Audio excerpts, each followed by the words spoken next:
இல்லைனாவே தடுமாற்றம் ஆயிரும். அப்ப இந்த தடுமாற்றமான சிந்தனை வருமானத்துக்கு தடுமாற்றத்தை கொடுக்கக்கூடியது, பல தூக்கத்தை இழக்கிறது, நிறைய பிரயாணம் பண்றது, டிராவல் நிறைய பண்ணுவீங்க, எந்த இடத்துக்கு எதுக்குன்னே தெரியாது, வெளிநாடே கூட போகலாம். அப்போ அடிக்கடி வெளிநாடு போயிட்டு வந்தா, ஒரு படிப்புக்காக போனேன், ஒரு எம்எஸ் படித்தேங்க மேடம், அதுலேயே அப்படியே உத்தியோகம் கிடச்சிருச்சு, அப்புறமும் வர்றதுக்கு லேட் ஆயிடுச்சு, வெளிநாட்டிலேயே செட்டில் ஆகிட்டேன், இதெல்லாம் சொல்லுவாங்க கும்பம். அப்போ உங்களோட குணம் எப்படின்னா, எதையுமே கொஞ்சம் பொறுமையாக நிதானமாக சாதிக்கக்கூடிய எண்ணங்கள் இயற்கையிலேயே இருக்குது. குடும்பம் அப்படிங்கும்போது ஓரளவு தான் பந்தபாசம்.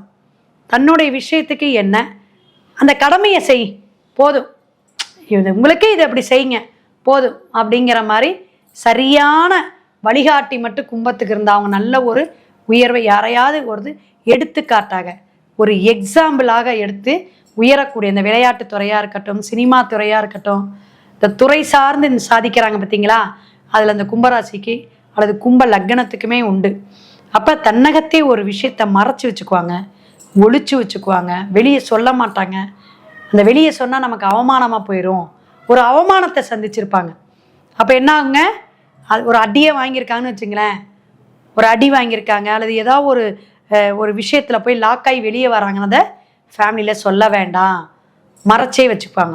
அந்த மாதிரி இருக்குது. ஒரு லவ்வே இருக்கட்டும், இப்போ ஒரு லவ் பண்ணுறாங்க, அதை ஏதாவது ஒரு பிரச்சனையை சந்திக்கிறாங்க அப்படின்னா ஃபேமிலின்னு வரும்பொழுது, புரியுதுங்களா, அதனால் அந்த சூரிய ஜோதிகா படம் கூட பார்ப்பீங்க, அது என்னன்னா அந்த ஃபேமிலின்னு வரும்போது அதை மறைச்சி வச்சு அப்புறம் அது ஒரு நாள் வெளியே வந்து அது ஒரு பெரிய ஒரு அன்பை வந்து எப்படி வந்து அதுக்கப்புறம் நம்ம வந்து அந்த ஃபேமிலியில் ஜாயிண்ட் ஆகிறதுக்கு போராடுவாங்க.